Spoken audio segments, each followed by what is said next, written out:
Hello guys, मैं मुर्तजा आलम आप सबका वेलकम करता हूं अपनी इस वीडियो में। और उम्मीद करता हूं आप सब अच्छे से होंगे, बढ़िया से होंगे, मजे से होंगे और अपनी अपनी तैयारी सही से कर रहे होंगे। आज जो हमने टॉपिक लिया है, ये टॉपिक है इंग्लिश ग्रामर से और टॉपिक है सेंटेंस। आज हम सेंटेंस में टाइप्स ऑफ सेंटेंस के बारे में बात करेंगे according to their formation. Sentence को किस तरह से फॉर्म किया गया है, उसके हिसाब से कितने टाइप के सेंटेंस बनते हैं, आज हम इन्हीं के बारे में बात करने वाले हैं। इससे पहले पिछले सेंटेंस वाले वीडियो में हमने बात किया है कि सेंटेंस को उनके यूज के हिसाब से कितने टाइप में बांटते हैं। वो हमने देखा था कि वो 5 टाइप में बढ़ते हैं। एक तो सिंपल स्टेटमेंट, असर्टिव, उसके बाद इंट्रोगेटिव, ऑप्टेटिव, इंपैरेटिव और एक्सक्लेमेटरी। इनको जो क्लासिफाइड किया गया था, ये इनके यूज के हिसाब से था, कौन किस तरह से यूज हो रहा है उसके हिसाब से। लेकिन आज जो हम बात करने वाले हैं, इनमें जो क्लासिफाई किया गया है, इनके जो टाइप्स बांटे गए हैं, ये इस बात से बांटे गए हैं कि इनका फॉर्मेशन किस तरह से हुआ है, उसके अकॉर्डिंग अब हम इनके बारे में एक एक करके बात करते हैं। अगर फॉर्मेशन के हिसाब से देखा जाए तो हम 4 टाइप के सेंटेंस को देखते हैं। Simple sentence, compound sentence, complex sentence और फोर्थ मिक्स्ड और कंपाउंड कॉम्प्लेक्स सेंटेंस। या तो हम इसे मिक्स सेंटेंस कह सकते हैं या कंपाउंड कॉम्प्लेक्स सेंटेंस भी कह सकते हैं। हम आज 1 बाय 1 इन्हीं के बारे में जानने वाले हैं। आइए अब शुरू करते हैं। Simple sentence. A simple sentence is one which has one subject and one finite verb, जिनमें एक finite verb और एक ही सब्जेक्ट होता है। उस सेंटेंस को हम सिंपल सेंटेंस की कैटेगरी में रखते हैं। जैसे यहां पर एक एग्जांपल है, आई एम ए टीचर। तो यहां पर आई सब्जेक्ट है और एम फिनिट वर्ब है। एक ही सब्जेक्ट और एक ही फिनिट वर्ब हमें देखने को मिल रहा है, तो ये सिंपल सेंटेंस कहलाएगा। अब दूसरी तरफ हम देखते हैं, who is the prime minister of India. यहां पर हु सब्जेक्ट है और इज फिनिट वर्ब है, तो ये सिंपल सेंटेंस की कैटेगरी में, क्योंकि इसमें सब्जेक्ट और वर्ब एक एक है। आगे हम थर्ड को एग्जांपल में देखते हैं, राम, श्याम एंड घनश्याम। यहां पर ये 3 नाम आए हैं, लेकिन ये तीनों मिलकर एक यूनिट बनाते हैं सब्जेक्ट का, तो यहां सब्जेक्ट एक ही माना जाएगा और आर एक फिनिट वर्ब, तो ये भी सिंपल सेंटेंस की ही कैटेगरी में आएगा। आमतौर पर हम देखते हैं सिंपल सेंटेंस, क्योंकि इसमें एक ही सब्जेक्ट और एक ही फिनिट वर्ब होता है, छोटे सेंटेंस होते हैं। लेकिन हमेशा ये छोटे ही सेंटेंस हो, कोई जरूरी नहीं। यहां अभी हम एक एग्जांपल देखने वाले हैं जिसमें काफी लंबा सेंटेंस है, लेकिन है वो सिंपल सेंटेंस, क्योंकि उसके अंदर एक ही सब्जेक्ट और एक ही फिनिट वर्ब यूज हुआ है। One morning in times long ago, wearing dusty clothes, old Martin sat at his cottage door, not noticing the men and women enjoying the calm and beautiful sunrise. इस पूरे इतने लंबे sentence को देखकर पहले तो लगता है भाई ये इसमें ढेर सारे सब्जेक्ट होंगे, बहुत सारे फिनिट वर्ब होंगे, लेकिन ऐसा नहीं है। इस पूरे सेंटेंस में एक ही सेंटेंस सब्जेक्ट है, वो है ओल्ड मार्टिन, और एक ही फिनिट वर्ब है सैट, बाकी दूसरा नहीं है। इसलिए हम इस पूरे सेंटेंस को सिंपल सेंटेंस की कैटेगरी में ही मानेंगे। तो ये है सिंपल सेंटेंस। मैं फिर से रिपीट करता हूं, ऐसा सेंटेंस जिसमें एक ही सब्जेक्ट और एक ही फिनिट वर्ब हो, वो सिंपल सेंटेंस की कैटेगरी में आएगा। अब सेंटेंस के लेंथ से मतलब नहीं है, मतलब है सब्जेक्ट और फिनिट वर्ब के नंबर से। जब हम सिंपल से आगे बढ़ते हैं तो हमारे सामने आता है compound sentence. A compound sentence is made up of two or more clauses which are of equal importance.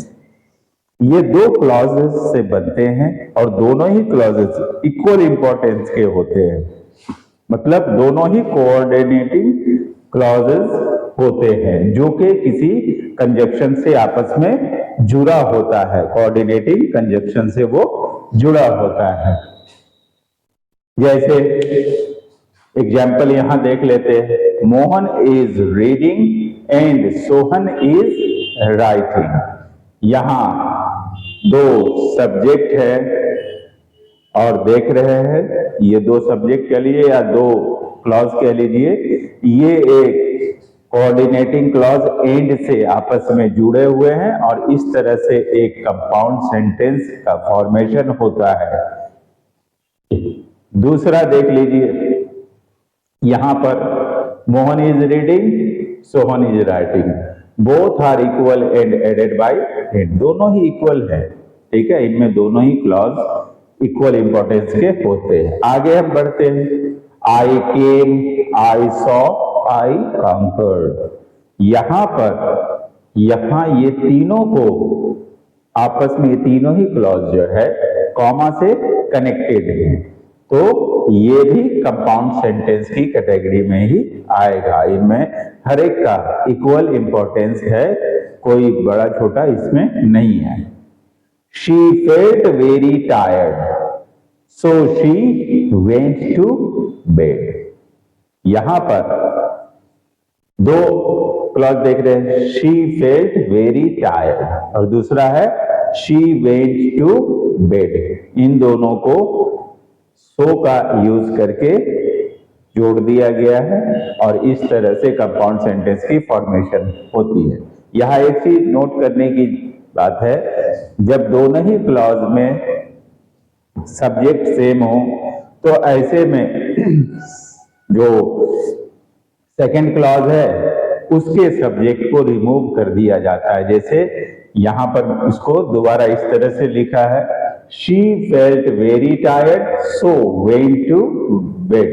यहां से शी को रिमूव कर दिया गया क्योंकि कॉमन है दोनों में, तो इस तरीके से, तो ये है कंपाउंड सेंटेंस। अब हम बात करने वाले हैं कॉम्प्लेक्स सेंटेंस के बारे में। A complex sentence has one principal and at least one dependent clause.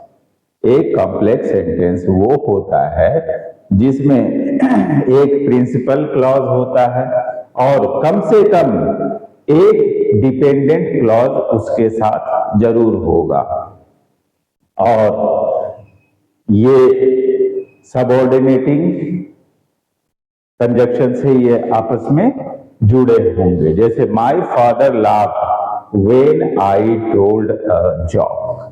यहां पर दो है, माई फादर लाफ्ड ये एक हो गया और ये है प्रिंसिपल क्लॉज क्योंकि ये कंप्लीट सेंस अपने आप में दे रहा है।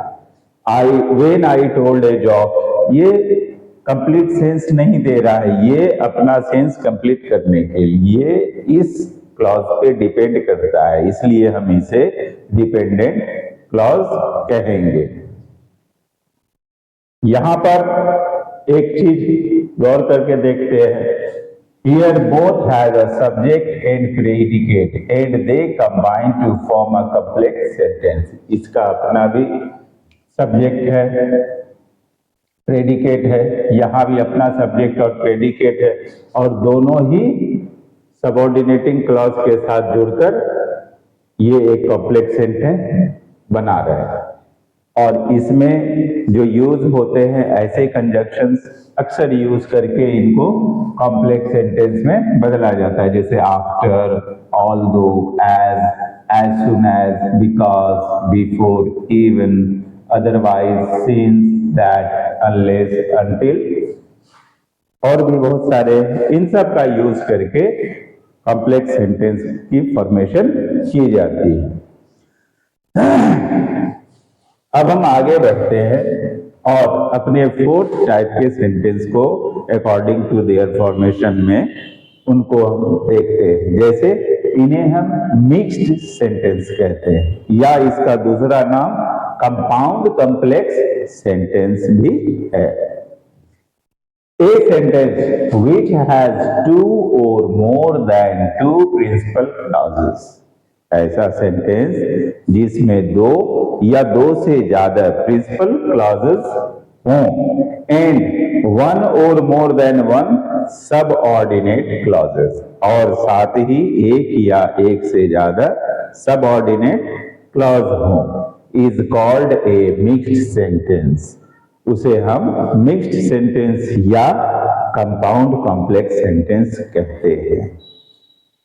एग्जाम्पल के तौर पे यहां देखते हैं, When the baby was kidnapped, her father was sleeping and the mother was cooking. यहां पर एक चीज हम ध्यान दे रहे हैं, her father was sleeping, the mother was cooking। ये दोनों अपना अपना कंप्लीट सेंस इंडिपेंडेंटली दे रहे हैं, तो हम इन्हें प्रिंसिपल या इंडिपेंडेंट या मेन क्लॉज के तौर पे इन दोनों को मानेंगे। तो यहाँ पर हमने देखा दो प्रिंसिपल क्लॉज मिल रहे हैं, और साथ ही when the baby was kidnapped, ये अपने आप में कंप्लीट सेंस नहीं दे पा रहे हैं। इन्हें सेंस कंप्लीट करने के लिए इन दोनों की जरूरत पड़ रही है, इसलिए ये सबऑर्डिनेट क्लॉज हो जाएगा। अब ये दोनों प्रिंसिपल क्लॉज और ये सबऑर्डिनेट क्लॉज, ये सभी मिलकर टुगेदर फॉर्म कर रहे हैं एक मिक्स्ड सेंटेंस या कंपाउंड कॉम्प्लेक्स सेंटेंस। तो ये है हमारे टाइप्स ऑफ सेंटेंस एज पर देयर फॉर्मेशन। वो है 4 टाइप्स। नंबर 1 सिंपल सेंटेंस, मैं फिर से रिपीट करता हूं, a sentence with only one subject and one finite verb is called simple sentence. Second, a sentence with 2 subordinating clauses which are of equal importance are called compound sentence। जैसे यहाँ दो है, Mohan is reading, Sohan is writing, दोनों ही equal importance के हैं, इनमें कोई ज्यादा या कम नहीं है, इनमें कोई प्रिंसिपल या कोई सबऑर्डिनेट नहीं है, दोनों ही के दोनों कोऑर्डिनेटिंग क्लॉज है, एक दूसरे को कोऑर्डिनेट कर रहे हैं, एक दूसरे को पूरा कर रहे हैं। तो इस तरह के हो सकते हैं। यहाँ पर आई केम, ऑल्सो एंड आई कॉन्कर्ड, यहाँ 3 क्लॉज कॉमा का यूज करके इन्हें जोड़ा गया है, तो ये भी कंपाउंड सेंटेंस का ही कहलाया, तीनों ही के इक्वल इंपॉर्टेंस है। थर्ड, कॉम्प्लेक्स सेंटेंस, वो सेंटेंस जिसमें एक प्रिंसिपल क्लॉज कम से कम होता है और एक सबऑर्डिनेट क्लॉज होता है, और ये दोनों एक दूसरे से कोऑर्डिनेटिंग कंजक्शन का यूज करके जुड़े हुए होते हैं, हम उन्हें कंपाउंड सेंटेंस कहते हैं। फोर्थ, मिक्स्ड सेंटेंस वो होता है जिसमें एटलीस्ट 2 प्रिंसिपल क्लॉज होते हैं और एटलीस्ट 1 सबऑर्डिनेट क्लॉज होते हैं, हम उन्हें मिक्स्ड या कंपाउंड कॉम्प्लेक्स सेंटेंस के तौर पे जानते हैं। तो सेंटेंस से रिलेटेड फॉर्मेशन के अकॉर्डिंग जो क्लासिफिकेशन उसके बारे में आज हमने बात किया। उम्मीद करता हूं आप लोग इस वीडियो से फायदा उठाएंगे और मेरे वीडियो को लाइक शेयर सब्सक्राइब करें और अपना कमेंट